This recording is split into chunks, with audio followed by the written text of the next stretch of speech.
The Frankly Speaking Roof Cam, brought to you by Boss Security in Horseheads. Contact them today for all your business and home security needs.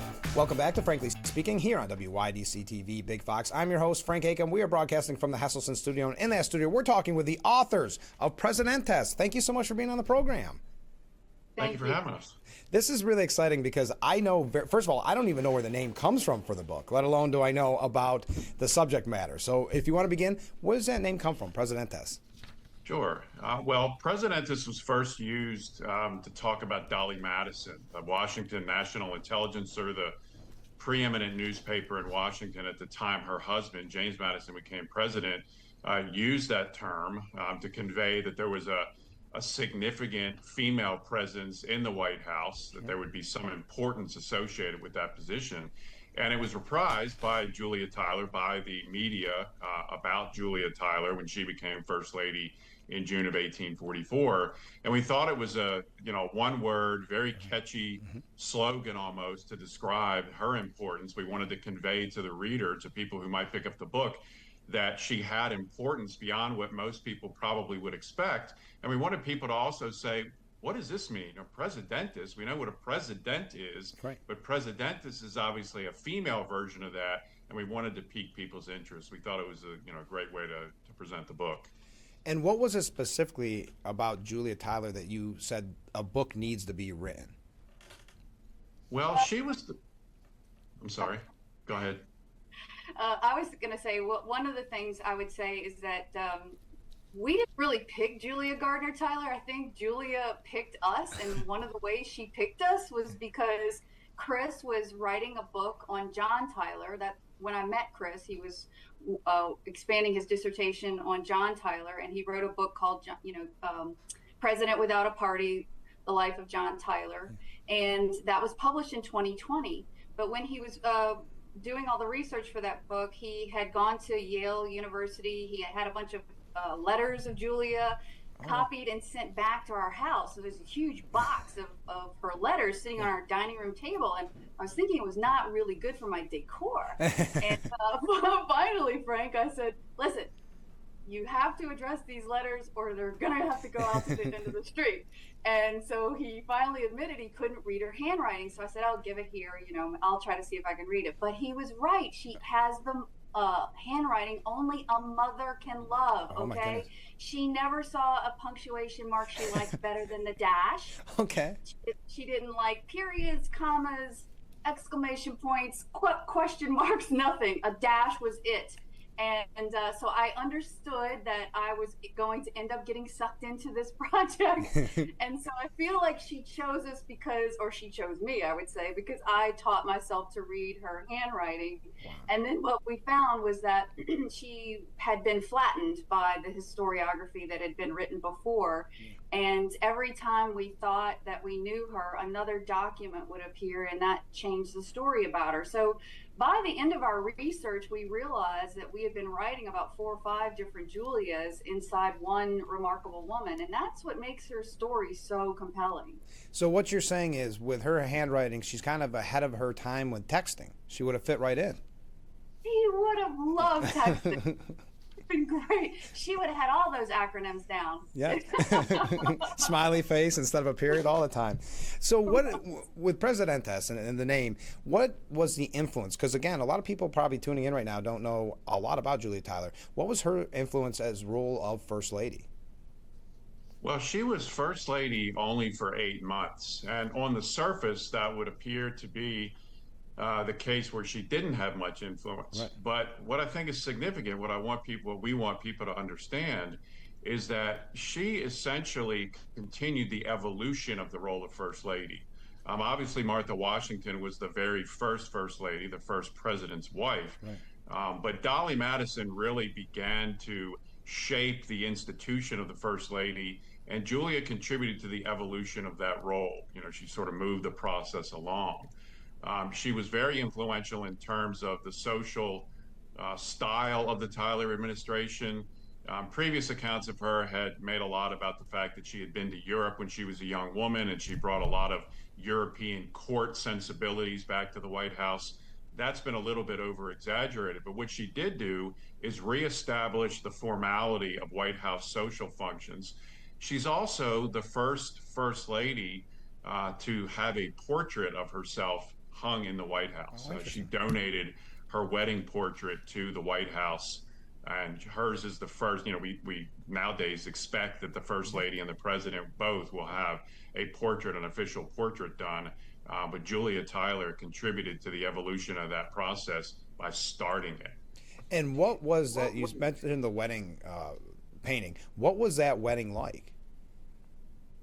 So the wedding, and I'm just going to say this one sentence: America has had only one presidential elopement. And typically when you think of elopements, you know, the parents don't know about it, right? But it's interesting, her family all knew about it, and they were participating in the wedding, but no one on his side of the family, except for the one son that went with him, knew about it. So I would say he eloped, she just got married. But it actually became one of the greatest newspaper scoops in the 19th century, and only the Baltimore Sun knew ahead of time that he was going, and they described it.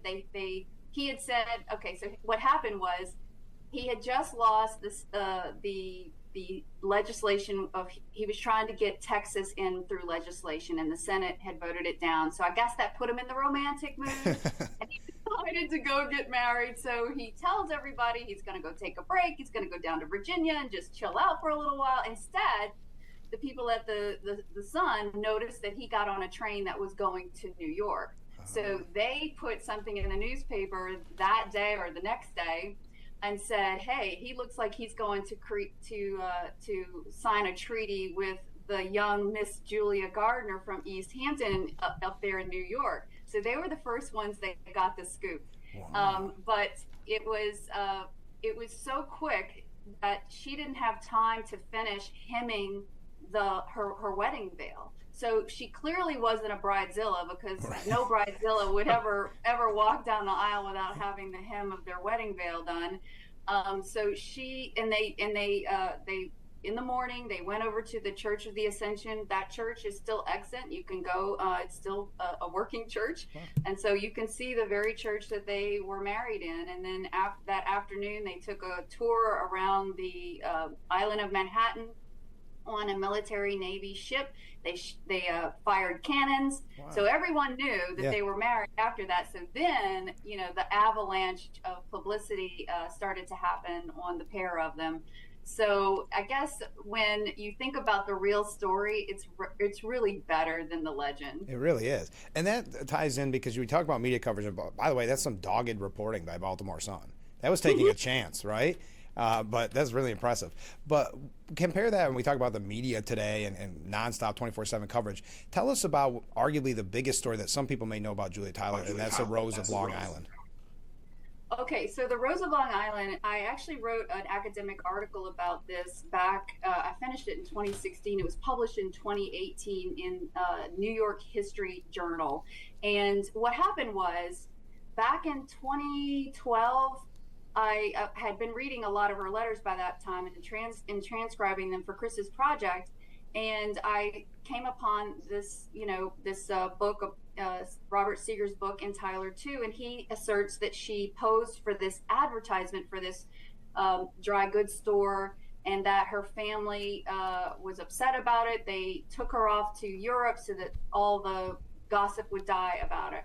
And I said to Chris, I just don't feel, it just doesn't feel right. He says, why do you say that? I said, she's so square, Chris. She doesn't do anything without talking to her parents first. I mean, she will actually make decisions where she almost does a survey for each person in her family.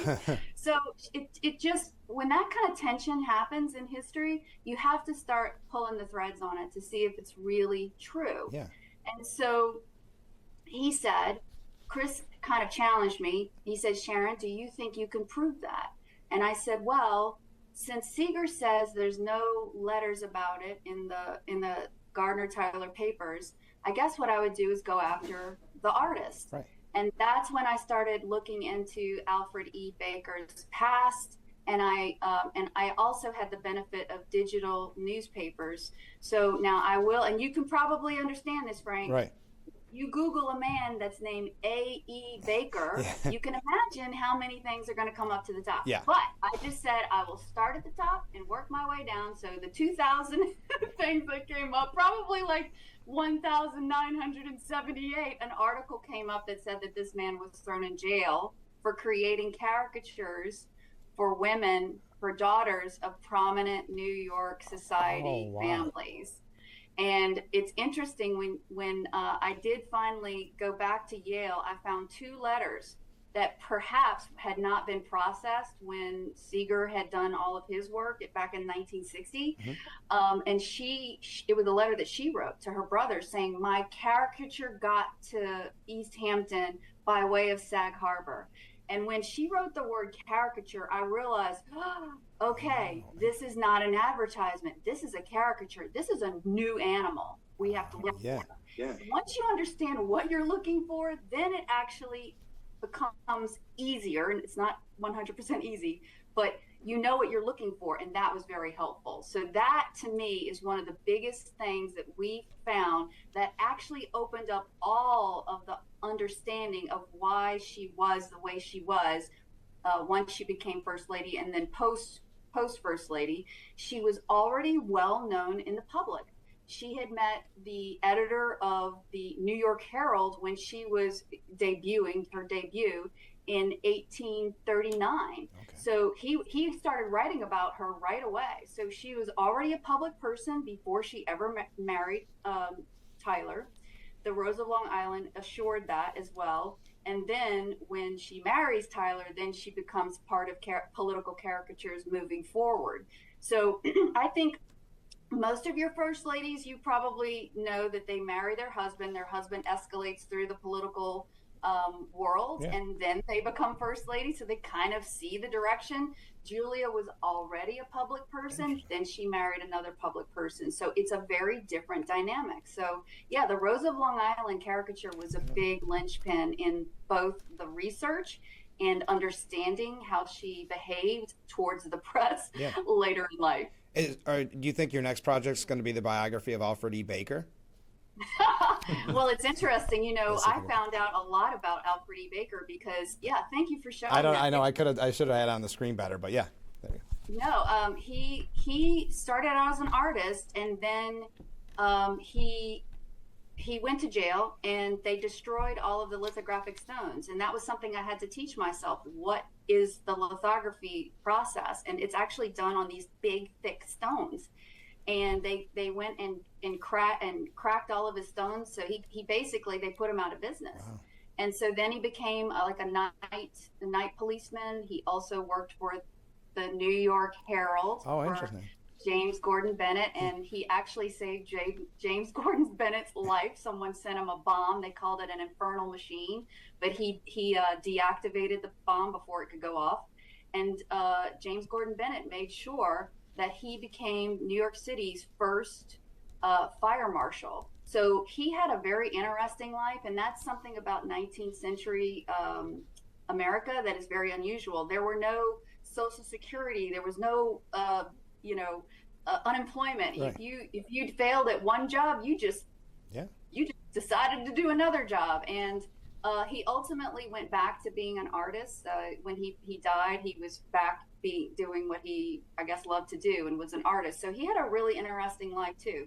So we talk about, you had to essentially translate her letters. We're talking about looking into lithograph, things like that. So a lot of rabbit holes. How long does something like this take to put together, essentially?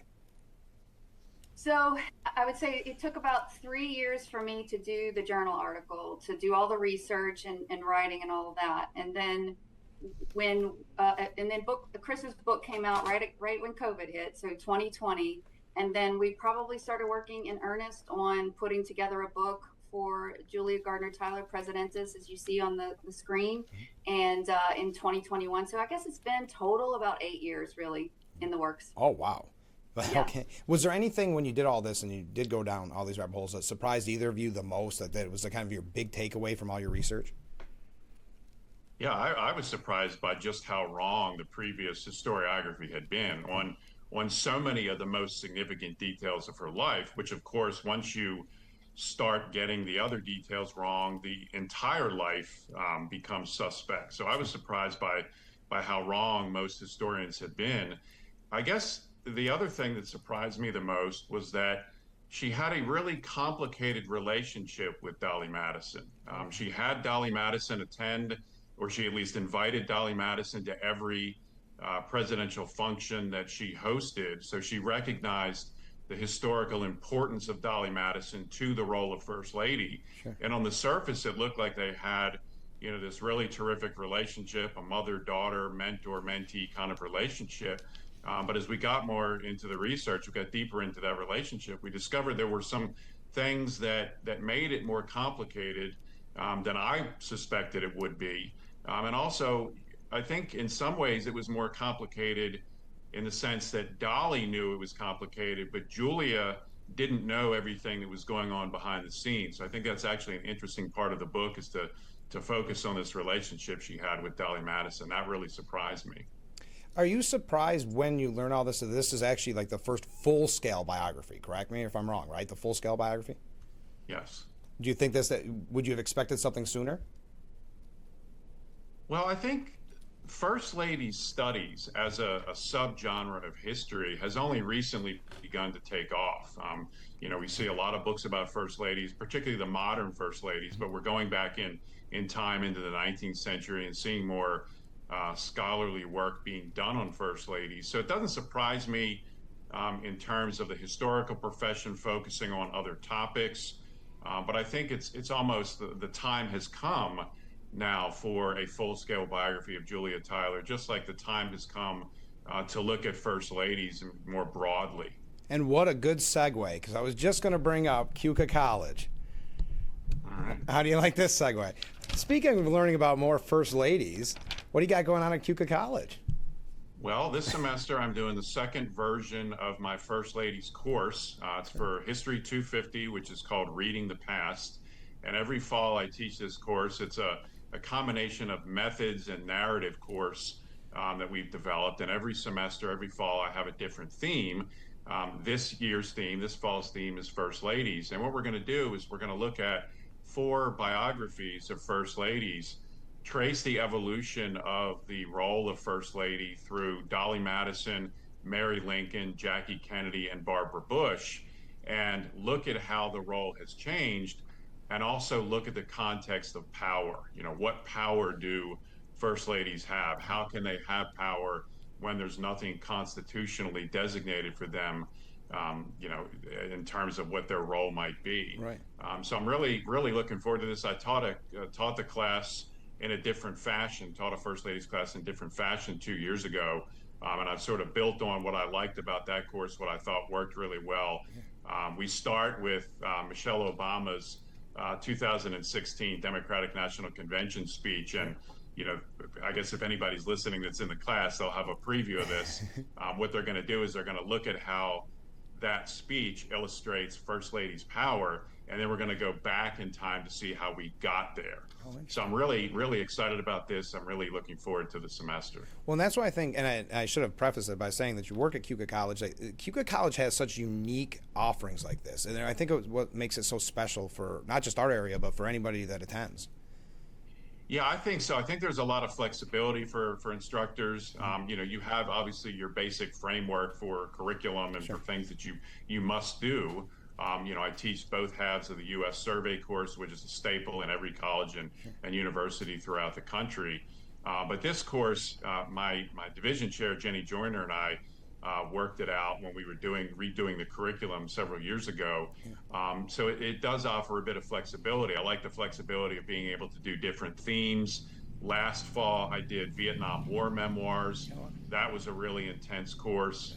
In fact, I really didn't want to replicate the intensity of that course, as you can imagine, for emotionally for this fall. So I decided to take on the First Lady space again. And I love just in general timing with this for America 250. And before we go, I'm going to ask you kind of maybe the tough question, because there is some, for lack of a better word, I don't want to say controversy, but like her whole history. So what do you think her legacy will be, or is, I should say? Well, she does have a complicated legacy. She was New York born. She was Northern born. She married a slave-holding Southerner. Um, was in love with him. Married him in a with noble intentions, so to speak. But she ended up having to adapt to the enslavement system that was in operation at Sherwood Forest, their home in Charles City County, Virginia. And one of the things that we trace throughout the course of Julia's life is her adaptability. She told her mother right before she left the White House to go live in Virginia that she would make the best of the situation. And, reading between the lines, and you don't even really need to read too much between the lines, right. We knew that she was talking about slavery and that she was uncomfortable with that. But to assure that she had a happy marriage, she had to adapt to the system. She ended up obviously playing a role in the system, being that she was immersed in it for so long. And I think that's what complicates her legacy, even more so that she became a Confederate sympathizer, Confederate partisan once the Civil War began, and actually at one point even denigrated her home state, birth and birthplace in the North, in favor of the South. And this actually cost her a great deal, because when the war was over, she was not really regarded as even having been a first lady. Her husband, John Tyler, the ex-president, had signed on. He'd been elected to the Confederate Congress. He's the only U.S. president to ever renounce his citizenship. So he really became literally a traitor president. And all of that was the burden that she had to face post-Civil War. And she spent a lot of time trying to reclaim her status as First Lady. She went for a government pension. That was a big fight, very determined fight to win a pension, and she ultimately did. But her legacy, even at the time, her legacy even during her lifetime, was quite complicated because of the role that she played in the slave system and with the Confederacy.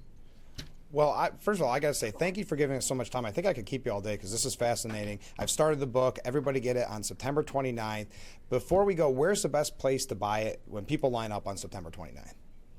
Well, I would just say go anywhere where you buy books, because it's Amazon. You can go to the University Press of Kansas, any independent bookstore. Just it's available. So I'm very pleased that you've been able to take some time to talk to us today. Yes. Well, thank you for giving me so much time. That's like I said, I still have so many more questions. So maybe we'll do a follow-up. How's that?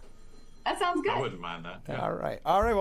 Well, thanks again. Best of luck when they release Presidentess, September 29th. We'll be right back with Frankly Speaking after this. Stay with us.